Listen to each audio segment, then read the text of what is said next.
Now the wing is really starting to engage, and with this, I'm still staying seated right on top of the wing. You can stand up.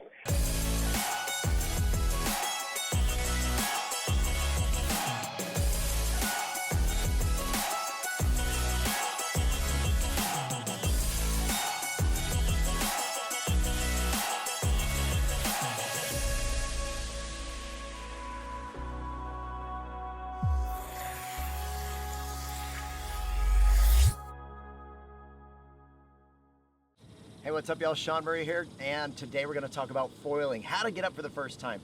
If you haven't watched the video that I put together on my YouTube channel on how to set up the foil and understand what these parts do and how to make your experience better, I encourage you go watch that first and then come back here. So once you've done that, we're going to talk just first, number one, safety. I thought that this was much more risky, and I know a lot of people feel like this, that you feel like you're going to get hit by this thing, by the wing, the mast. And I can tell you from my experience myself and teaching other people, it is not as risky as you would think. There's also a couple things you can do to help minimize that risk. Number one, we're gonna keep the boat speed really, really slow. Number two, you're gonna hang on at all times. As you're falling, you wanna hang on so that you are being pulled away from the setup. That's just gonna ensure that you don't collide with the thing. When you do fall and you're underwater, what I do is I cover up.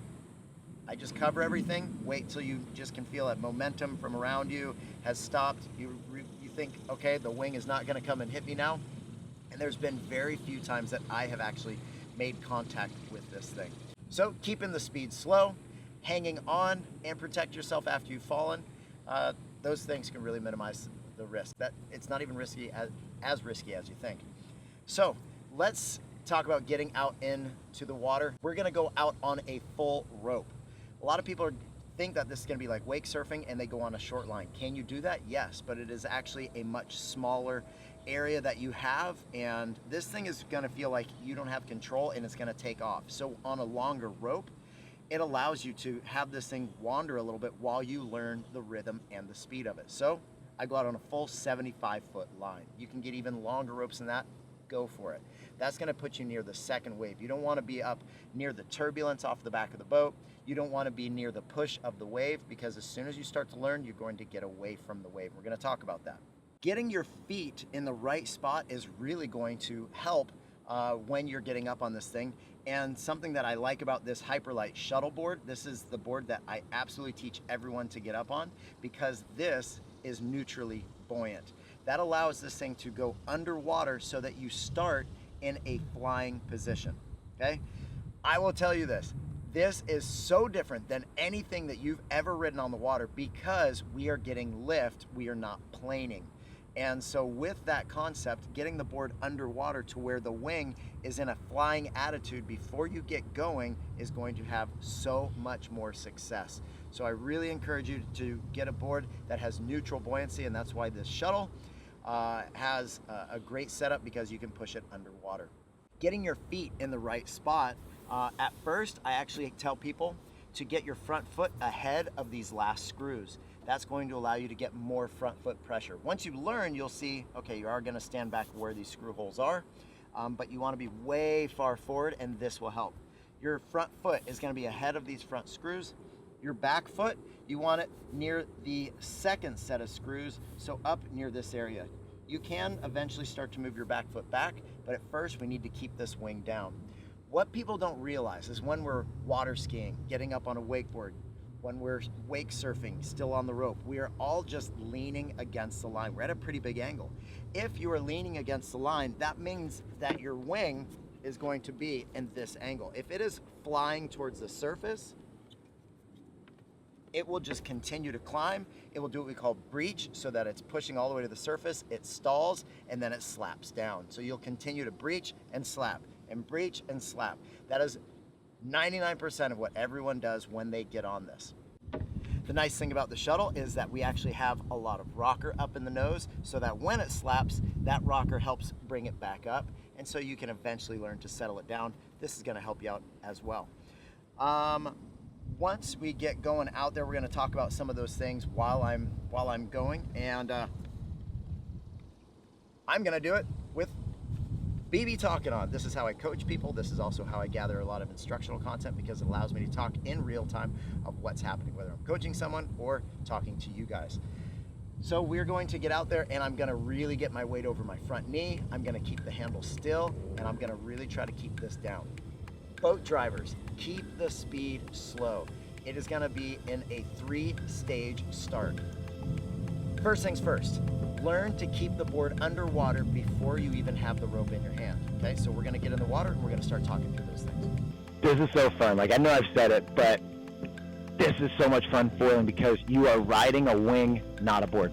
You don't get to fly like this anywhere else in any sport, like, unless, I don't know, flying in the air, I don't know.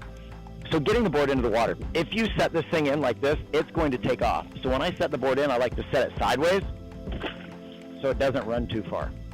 So before you grab the rope, learn to hold this thing underwater.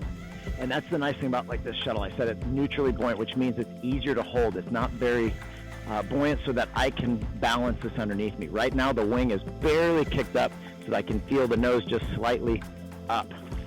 One of the biggest mistakes that people make is they have too much climb. So they're sitting on the board with it this way and the board will immediately scream out of the water.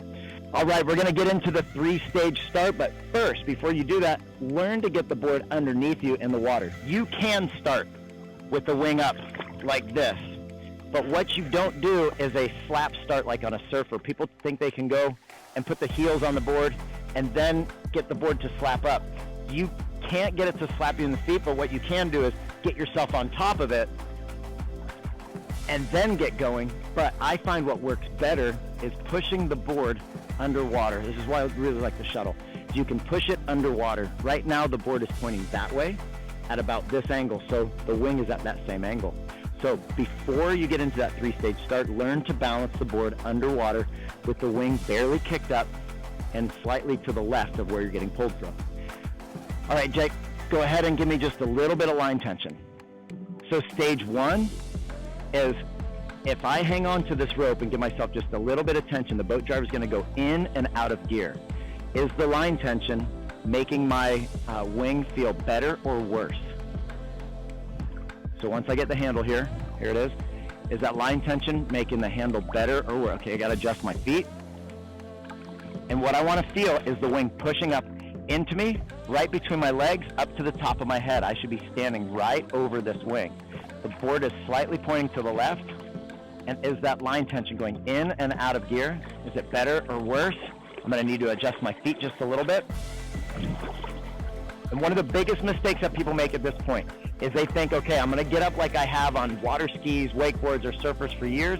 And when they do that, what happens is the wing flies up and it stalls. You'll really notice that as you get into stage 2. Stage 2 is where the boat just stays in gear. So now, that's stage 2, I've got constant pull. I still have the wing underneath me, but if I am sitting on the tail like I've gotten up for years on wakeboards, what'll happen is the wing will fly up and go down. It'll fly up and go down. So what you have to do is get your chest over your front thigh. Keep the handle still. Keep the wing flying flat. And notice I am cutting left. People think that going straight is where they want to be, but it's actually much more difficult because in this position, if you're going straight, the wing wants to pitch over this direction, and it's hard to get it back. So if I cut left, I now have another point of balance and control leaning against the rope. Now with the boat in idle, it is almost enough to get up. I'm going to show you with a long cut. So I'm still in idle with a long cut. This is enough speed that you can get the wing to fly. So the boat is just in idle right now. So you can actually learn to fly. Some people, like, I'm only 150 pounds, and so I can get up at a pretty slow speed. Bigger riders, you might need a little bit more speed. That's where stage 3 comes in. Stage 3 is where the boat is going to go a little bit more than idle. So now that I still feel like I've got good control of the wing, it is not at a steep attitude, so it wants to climb. I've got it pretty flat underneath me. Now the wing is really starting to engage, and with this, I'm still staying seated right on top of the wing. You can stand up, mistake that people make is they go this way with their legs. They stand up and their chest stays down. So it'll stall. Once you match the boat speed, it's not enough to fly. You'll stall. If you can control it to start over, go for it. If not, you might just fall and have the boat come pick you up again. But with this speed in a fast idle, if I cut, it's enough to fly right there. Fix the short, detention reference. And right there is the key to learning. Now that's the basis, okay? There's gonna be some things that happen to you. So here are a few keys and some things that you're gonna find make a big difference. Number one, this thing wants to climb. You've never felt this before because you haven't had lift on things. We normally plane up to the surface, but you're gonna lean back and the board is gonna continue to do this. The shuttle is really nice. This board, because of that nose rocker, I can stall and that rocker bounces off and wants to keep it up. So this is a very forgiving board. The other thing that happens is it pitches left and right way slower than anything you've ridden because that wing is very far away, and it's just the characteristics of this wing. It's a very slow banking turn. So if you're ever about to fall, what happens is people will start to go and the board doesn't catch up with them. Okay? It's a really slow turning board, but that makes it stable so it's not super squirrely. So it's a really fast climb and descent whenever you tell it to, and it's very slow left to right. So with the boat getting up to about, let's go up to 11, Jake. So with the boat getting up to speed, I'm gonna keep this wing flat. What people do is they'll get high, they go, whoa, whoa, whoa, whoa, whoa. And so you wanna do is you really wanna climb and then flatten it out. Trying to turn this board almost as fast as I can at 11 miles an hour, okay? So it'll climb really fast, it'll descend really fast. You wanna stay away from the wake because that's a whole different lesson on riding that energy. So this is me trying to turn it as fast as I can left to right. Like I'm trying to turn this thing. With more speed, you can get more aggressive. You can change by changing the mass placement, but this is me turning it as fast as I can. So if you think if I can get out on a wake surfer, I can snap it around much faster. The reason I show you that is because when people get up, they feel like the board is out of control and they fling themselves off. What it is their body is trying to recover and the wing is not going at that speed. So you got to learn, like as it starts to go, it's got to be a much slower turn and much slower adjustment. What I'm going to show you guys right now is if you have a little bit of difficulty going from that stage 3 where you are up at a hot idle and then up to speed, you can have the boat go into a turn. For left foot forward rider, you want the boat to turn right, so you're going into a heel side turn. What that does is it allows you to stay on that heel side cut with the boat going pretty slow, and you don't have to go faster to learn to fly. So this is a little bit of a hack. Okay, so here comes that hot idle. That's enough speed right there. So I'm gonna cut out, flatten out, and now if you turn, we can keep the boat in a slow turn, and this is enough for me to fly. Because this tension where I am actually leaning against the rope creates a little bit of lift on the wing, gets more pressure under the wing, and so now I can learn to fly at a very slow speed. Remember, anytime you fall, always hang on to pull you away from the wing and cover up. You could just go out there and turn circles like all day and fly at a much slower speed. So this is a great little hack. So as the boat is turning, this allows that wing to still fly without having to go fast. And once you feel like you're starting to master flying it, learning that rhythm of up, down, left and right, remember that left and right is slower, then you're gonna have the boat go a little bit faster, and as he's adding speed, then start to straighten out. A little faster. There you go. All right, go all the way up,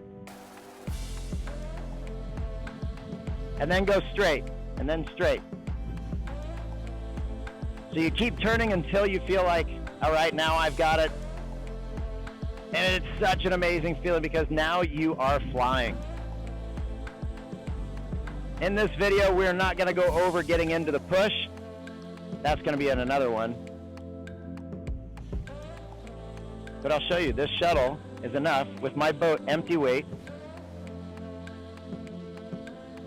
It's enough to fly. Back here on the second wave. Well, thank you guys for checking in. If you guys have any questions or comments, you guys can put those below, and always appreciate it when you guys like and share. If you don't subscribe, you can maybe consider doing that. Hit the notification bell, and no matter what you're doing, always enjoy your ride. Peace.